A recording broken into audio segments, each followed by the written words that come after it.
For most of Sister Wives Run, the Browns were interviewed by people who knew them, producers who had watched them cry, pivot, and perform for 15 seasons, people who knew which topics to approach carefully and which ones to leave alone. Then, in January 2026, TLC put them across from a journalist who didn't know any of that. A journalist who had no investment in keeping the peace, no history with the family, and no reason to soften anything. And the footage that came out of that room is different noticeably, measurably, uncomfortably different. The reason it's different tells you everything about this show that 15 seasons of confessionals never quite managed to say out loud. If this kind of analysis is what you're looking for, hit that like button right now and subscribe to Sister Wives Crew, because I am going deep on this one, and I don't want you to miss a single frame of what I'm about to show you. Let's start with the setup, because the setup is where everything begins. Sukanya Krishnan is a working journalist. She anchored the news, she's conducted adversarial interviews, she has a professional reflex developed over years of doing this for a living that kicks in when a subject starts deflecting. That reflex looks like staying quiet when the subject expects laughter. It looks like holding eye contact when the subject expects the interviewer to look down at their notes. It looks like a follow-up when the subject expects the topic to pass. That is a completely different skill set than what Sister Wives has deployed in its interview segments for the last decade and a half, and the Browns had no preparation for it whatsoever. Here's what I mean. Think about how reality TV interviews normally work in a show like this. The producer is usually someone the cast has worked with for multiple seasons. There's a relationship there. There's a mutual understanding, sometimes spoken, sometimes not, about what gets pushed and what gets left alone. The cast learns over time how far they can go with a deflection before the producer gently moves on. They learn which emotional beats land and which ones get edited out. They learn, essentially, how to manage the room. And over 15 seasons, the Browns got very, very good at managing the room. Kody has a particular set of tools he reaches for when he's uncomfortable. There's the self-deprecating joke, the one where he laughs at himself before anyone else can. There's the philosophical reframe. Suddenly, the specific question becomes a meditation on the nature of relationships, or faith, or personal growth. And there's the victim pivot, where accountability, somehow, becomes evidence of how hard his situation actually is. These are not accidental techniques. They are refined. 15 seasons of refinement. And they work brilliantly against someone who's inclined to let them work. Sukanya Krishnan was not inclined to let them work. Here's where I want to walk you through something specific, because this is the part of the one-on-one that I think people are still not fully processing.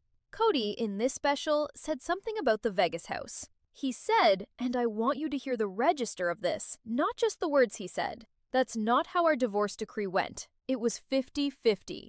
Calm, measured, almost businesslike. Now, think about that. Think about every confessional you have ever watched Kody Brown deliver across 15 seasons of this show. The sighing, the hand gestures, the long pauses designed to communicate that he is a deeply misunderstood man carrying an impossible emotional burden. Compare that to, that's not how our divorce decree went. It was 50-50. That sentence has the cadence of a man who knows there's a journalist in the room. That sentence has the cadence of someone who, for possibly the first time on this show, is aware that his words are being held to a standard outside of his own framing. The vocabulary changes when the room knows the law. That is the whole video right there, and I don't think enough people have stopped to sit with what that actually means. It means that for every confessional before this one, every emotional monologue, every sprawling justification, every tearful reckoning with his wife's pain, Kody knew, on some level, that the room wasn't going to push back. That the vocabulary he chose, the framing he selected, the emotional register he performed was being received by people who were either predisposed to accept it or professionally incentivized not to challenge it too hard. And the moment that changed, the moment a working journalist sat across from him, the performance dropped a register. Not all the way, but enough to notice. More than enough. Now let's talk about Robyn, because I think Robyn's moment in the one-on-one is actually the most revealing of all. And I want to be careful about how I say this because I'm not here to be gratuitously unkind. But here's what I observed. Robyn's emotional responses in regular Sister Wives episodes have a very specific function in the room. When Robyn tears up, the show responds. Producers get softer, Kody gets deferential, the editing tightens around her in a way that implicitly validates her emotional state. Her tears move the room. That is a dynamic that has been operational on this show for years, and Robyn, consciously or not, has become accustomed to that dynamic. In the one-on-one, Sukanya Krishnan did not move toward the tears. She didn't soften her follow-up. She didn't let the emotional moment redirect the interview. She waited. And what happens when empathy doesn't get rewarded? When the pause doesn't shift the conversation? When the tears don't change the temperature of the room? Is that the emotional display has to stand on its own. It can't be propped up by the reaction it was generating. And when that happens, when you watch someone reach for an emotional tool that suddenly isn't working the way it usually works, it reads differently. On camera, in real time. I'm not saying the emotion wasn't real. I'm saying that on this show, real emotion and performed emotion have been so thoroughly intertwined for so long that even the subjects themselves may not be able to fully separate them anymore. And an outside journalist isn't going to help you do that separation in real time. She's just going to keep asking the question. Now, here's where I want to pull the camera back a little, because there's a production story here that is just as interesting as anything that happened in front of the camera. TLC hired an outside journalist to host this special. Think about what that decision actually represents. You don't bring in a journalist from outside the franchise for a warm reunion.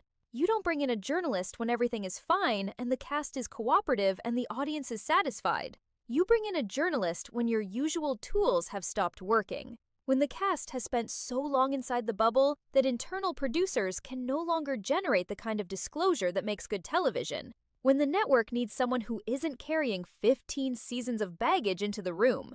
TLC's production decision is an editorial statement. It says, we needed someone who doesn't owe this family anything. And that is, when you think about it, a pretty remarkable thing for a network to admit. Not in words, but in hiring choices. The Browns, as a unit, had apparently gotten so good at managing their own narrative inside the show's existing framework that the only way to break through was to change the framework entirely. That is both a testament to how skilled this family has become at reality television and an indictment of how far reality television had drifted from the thing it was supposed to be. Let me say that again, because it's worth sitting with. SisterWives was sold to audiences as a documentary. Not a scripted drama, not a soap opera, a documentary. A real-time look at a real family living a genuinely unconventional life. And for a while, in the early seasons, it had some of that texture. There was roughness to it, contradiction, moments where the cameras caught something the subjects probably wished they hadn't. But over 15 seasons, the Browns got so good at the show that the show stopped catching them. They learned to perform for it rather than live in front of it. And somewhere along the way, the distinction between documentary and performance collapsed entirely. And both the network and the audience just sort of agreed not to mention it. The one-on-one is the first piece of footage in several years that actually behaves like a documentary. Sukanya Krishnan's journalism reflects the one that holds the follow-up question even when the subject gets emotional. The one that doesn't laugh when the subject is being charming. The one that treats legal specifics as serious rather than uncomfortable. That reflex is the thing that makes documentary different from performance. And for one special, in January 2026, that was back. Which means the audience now has a benchmark.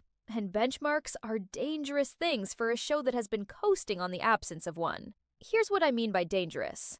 Every regular season scene going forward is now going to be measured against what the one-on-one showed. When Kody delivers a confessional about his feelings regarding Janelle's property situation, viewers who watched the one-on-one are now going to have a reference point. They've seen what he sounds like when he knows the room is keeping score.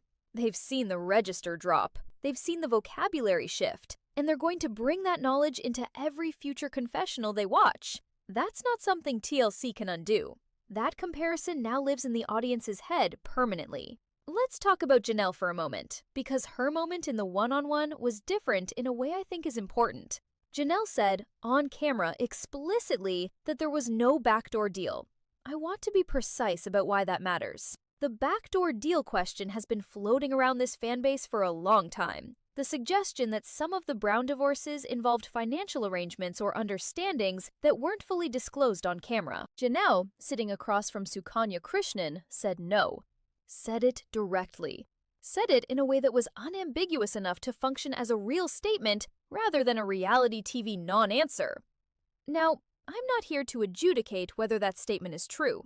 That's not my job, and it's above my pay grade. What I'm here to note is that Janelle made a declarative statement about a contested factual matter, on camera, to a journalist, in a context where the statement would be taken seriously as a statement, rather than as a confessional. That is different from anything she has done in 15 seasons of this show. And the difference isn't in Janelle, it's in the room. The room changed what the question meant.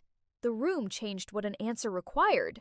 That's what an outside journalist does. She makes the stakes real in a way that internal producers, for all their skill, simply cannot. Which brings me to the thing I keep coming back to. The thing that I think is the real legacy of this special, regardless of what happens in season 21. The Browns now know the difference. They know what it feels like to sit across from someone who isn't going to reward the usual scripts. They know what it feels like when the empathy doesn't land, when the joke doesn't redirect the room, when the philosophical reframe gets a follow-up question instead of a nod. They know that difference in their bodies now, in a way that you cannot unknow. And that awareness, that specific, physical, camera-level awareness, is going to be present in every future scene they film, whether they want it to be or not. Think about what that means practically.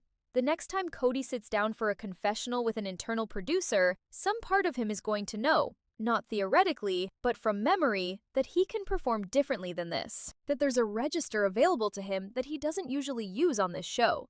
That somewhere in his behavioral range is a Kody who speaks in legal specifics rather than emotional abstractions. The producer in the room can't unknow that either. The editors can't know it. The audience, the portion of the audience that watched the one-on-one, certainly cannot unknow it. The baseline has shifted for everyone. Here's where I want to be honest with you about something, because I think you deserve that and because it's actually what makes this so interesting. I don't think the one-on-one worked because Sukanya Krishnan is some kind of interrogation genius. I think it worked for a much simpler and more structural reason. She didn't reward the scripts. Not because she was trying to be adversarial, but because she's a journalist and journalists don't reward scripts. They're not in the business of making subjects feel comfortable. They're in the business of getting answers. And the Browns, who have spent 15 seasons in front of cameras specifically designed to make them feel comfortable enough to keep performing, had never encountered that before. Not in this context, not on their own show. The absence of the reward was itself the intervention. When Kody reached for the self-deprecating joke and Sukanya didn't laugh, the joke had nowhere to go. When Robyn's emotional pause filled the air and Sukanya waited instead of moving toward her, the pause had to resolve somehow, and the resolution was more direct than anything the regular format had produced in years. When Janelle said there was no backdoor deal, it was because the question had been asked in a way that made anything less than a direct answer into an obvious evasion. These aren't tricks. This is just journalism. But inside a reality TV format, they function like a solvent on everything that had been carefully layered over the actual story. And the actual story, the one underneath all the framing and the pivoting and the careful emotional management, is genuinely interesting. A family that tried something radical and unusual, publicly, over 15 years, and is now trying to figure out what any of it meant and whether any of them are okay. That's a real story. It doesn't need performance, it doesn't need softening, it doesn't need friendly producers and strategic editing and a cast that's learned to manage the room. It needs what the one-on-one, for 90 minutes in January 2026, actually gave it to a journalist who was just going to keep asking until the answer came out. Now, here's the question that I think is hanging over everything going into season 21. Can the show go back? Can TLC return to its regular format of internal producers, familiar cameras, the whole ecosystem that the Browns have learned to operate within, and expect the same level of engagement from an audience that now has a benchmark for what this family looks like when the room actually holds them accountable? I don't think so. And I think TLC knows it. The hiring of Sukanya Krishnan wasn't just a production choice. It was a test, and the test produced enough compelling television that the question of what comes next is now an active editorial problem for the network. Reality shows, historically, do not survive the introduction of a journalist. Not because journalists ruin things, but because journalism and reality television are based on fundamentally incompatible premises. Reality TV is built on the idea that the camera reveals without questioning. Journalism is built on the idea that the camera reveals because of the questioning. When you combine them, one of them wins. The one-on-one gave us a glimpse of which one won. And the answer, if you watched it carefully, was not the format. Season 21 is coming. The Browns are still on camera, Kody is still talking, Robyn is still pausing, Janelle is still choosing her words.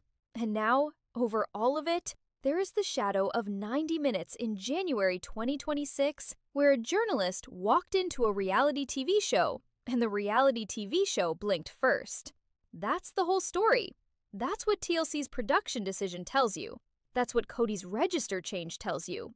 That's what Robyn's unrewarded pause tells you. That's what Janelle's declarative answer tells you. The show has a new baseline. The audience has a new benchmark. And nobody in that family can unsit across from Sukanya Krishnan. What happens next is the most interesting thing this show has produced in years. Not because the drama got louder, but because for one special, it got quieter. And in the quiet, you could actually hear what was being said. Drop a Q in the comments right now if you want Sukanya Krishnan hosting the next one-on-one. Drop a Q if you think this special permanently changes how the show gets made from here forward. I'm reading every single comment on this one. And subscribe if you haven't already, because next video, I'm doing a frame-by-frame breakdown of the one-on-one with every tell I caught, every moment where the script failed and the real thing came through, and every signal that tells me Season 21 is going to hit differently than anything this show has aired before. You do not want to miss that one.